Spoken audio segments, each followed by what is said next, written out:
welcome back to my channel. So it sounds like Tayler and Chance are still having issues. Honestly, that's no big surprise there.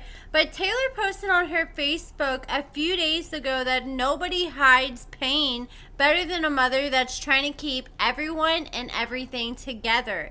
So Chance actually responded and called Tayler out, and he said, yeah, you weren't worried about keeping everybody together when you create a fake Facebook account with a fake Gmail and message your ex-boyfriend behind my back. What I guess all that ish done changing, huh? With the day, with the weather, but not as much as you change your panties. Okay, and then it got cut off. So we will be seeing both of them returning on our TV screens in December, and I'm sure there's not going to be any shortage of drama when it comes to them.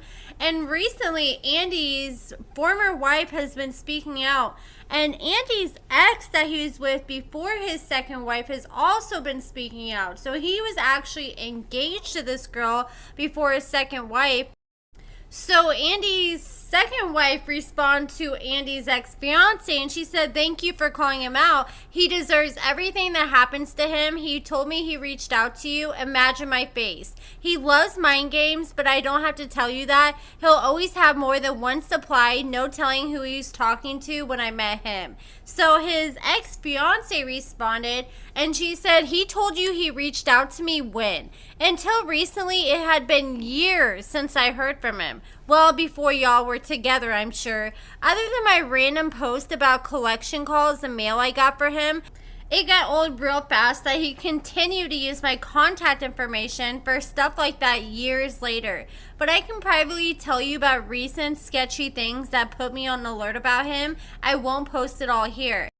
Then she continued saying, I'm really curious about when he was supposed to be an on-the-road driver, because when I met him, his divorce/custody had just finished. He was working as an investigator for his attorney, and this attorney allowed him to live in the cottage beside his office with the kids. But that was the first job after being a cop, or so I was told. I found out later, after he left, about the theft from his employment at the car dealership that he was paying restitution for.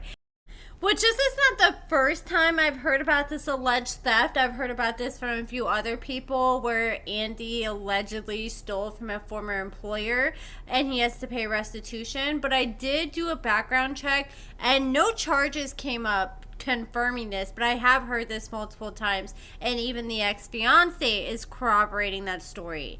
And so then she said, I'm sure he is thriving in his drama. He always did. I've wanted to call him out on several platforms, but I always delete my comments because I did not want to be associated with that. I look at time with him and wonder what my mental illness was at the time. And then she said, I mean, he even told me he had leukemia and he was in remission. So many lies. And now I want to talk about Jade. So this is actually some cold tea, but this is new to me, and I'm sure this is going to be new to a lot of you guys. But according to this one guy, he's claiming that he hooked up with Jade while she was married to Chris back in 2021.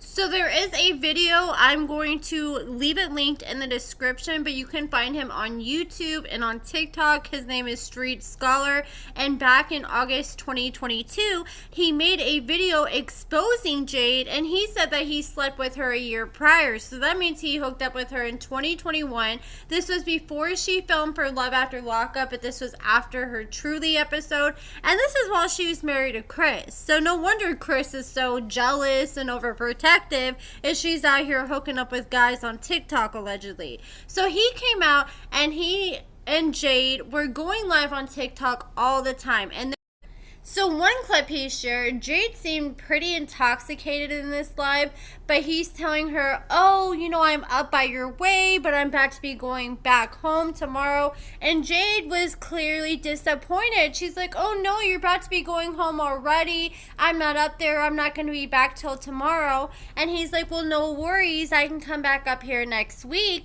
And Jade was like, yes, you need to come over and we need to hang out. And he even shared these messages, and she said, I know you said you come here often, but I thought you lived up north. Are you a trust fund baby? JK. And After reading this, I don't think she was JKing. I think she was trying to feel him out and see if he would answer this honestly and talk about his finances to see if maybe the grass was greener on the other side. That's what I'm getting off this. And he said, actually, I said, I live here. I have a house in New York too, so I'm back and forth, and no, I'm broke as hell. And then he shared these messages where she sent her address, and he said, LOL, you sure? And she said, yes, and he sent a heart emoji. And it was clear that he was interested. They were flirting with each other, and she was just crossing boundaries that you shouldn't do if you're married to someone, inviting another guy to come spend the night with you. So he said that he ended up coming over to her house, spending the night, and he said it didn't take long for them to end up in the bedroom. And he was even watching her Truly episode where she was talking about her relationship with her prison husband, Chris. So one clip in her Truly episode he was showing, she walks into her room and she sits down on her bed, and he's like, yeah, I recognize that bed. I banged her on that bed, and I even remember that pillow right there, and it was all in my way, so I threw it out of the way, and I was like, get this pillow the hell out of here. And he said that they hooked up, they had a good old time. He said that she was showing this photo album on her Truly episode, and he said that same photo album she was showing to him, and he said that, oh yeah, she's with this dude, and the only reason she's with him is strictly for attention. So I will leave the video linked in the description, but he said that even before they hooked up, it was clearly crossing the line. She was sending him pictures with her tongue out. Oh, this is her. She talks about how much she loves her husband. She fell in love with Chris. This is the cardboard cutout. This is the girl I smashed that Amy's mad about. My friend edited him and put him in a Hawaiian shirt because I don't have any selfies of Chris that are like full body length. Chris has been incarcerated for the entirety of their relationship. You heard? Her husband has been incarcerated for the entirety of her relationship. That's why I hit her first. And it was, I hit her. So I'll be patiently awaiting Jade to come out of the woodwork and be harassing me from all these burner accounts, because she has me blocked from her main accounts, but she has all these secondary accounts that she uses to harass people. And I know this for a fact because there's multiple other people who have exposed her. All you gotta do is look her up on TikTok, and every other day it seems like there's somebody else exposing her about being harassed. Like, all you gotta do is go to Prison Wife Survivor's IG, and she's got a full backlog of all kinds of videos of people exposing her. And it's just like, girl, you got way too much time on your hands. I'm honestly shocked she has not been banned from TikTok or social media yet, because some of the comments she leaves is vile. Like, she told this one person, your mom should have aborted you, and she was also telling people they need to unalive themselves. She told this one girl that her and her mom need to unalive themselves. Here she is harassing a man, telling him that his mom should have aborted her, after he just simply followed Chris's ex-wife and was supporting her content. And it's like, why does she even care who supports Chris's ex-wife anyways? So then someone else commented, and she said the same thing to me. She had to make a fake account to do it because she is a rat and she can't expose who she is to me, and I wonder if she has a list and goes through them weekly and decides to harass everyone she hates because she has so much time on her hands. She tells me unalive myself, my mom should abort me, she talked about a sick dog I rescued, how I look like Michael Jackson. I feel bad, she is mentally ill and clearly needs help, and she's even attacked people's kids, and that's just low. And now I want to talk about Nicole. So Nicole has confirmed that she is with Deontay. She made it sound like in the comments that she's taking him serious this time around, and people were calling him out saying it looks like she got her titties done, but he swears up and down that Nicole paid for them herself. But back in April, Nicole got in some trouble after she was caught driving in the middle of the night without any headlights on, and she was pulled over and she was busted with drugs. So she was arrested. She was charged with 4 counts of possession of a Schedule 1 or 2 drugs and 2 counts of possession of a Schedule 3 drugs, which I'm assuming that's likely prescription pills. But she recently had her day in court, and she ended up taking a plea deal.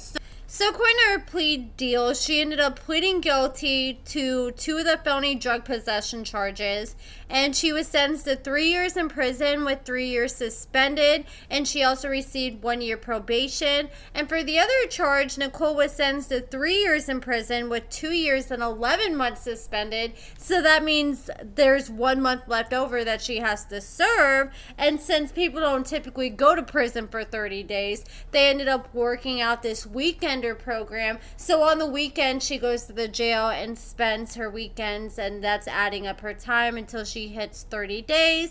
And then she'll be over with everything and just has to be on probation. She just can't get in any more trouble, though, because these sentences are suspended. So as long as Nicole abides by all the terms of her probation, by the time her probation is done, then the judge will typically dismiss her suspended sentence. But that's it for this video, guys. Let me know what you guys think about everything in the comments below. Check out my lashes and cosmetics at AccordingtoAmber.com. I have a buy one lash, get one free sale, and you can use code BOGO, all capital letters, and I have some big Black Friday sales coming up. So check that out if you're interested. Give this video a thumbs up, subscribe, and thank you for watching.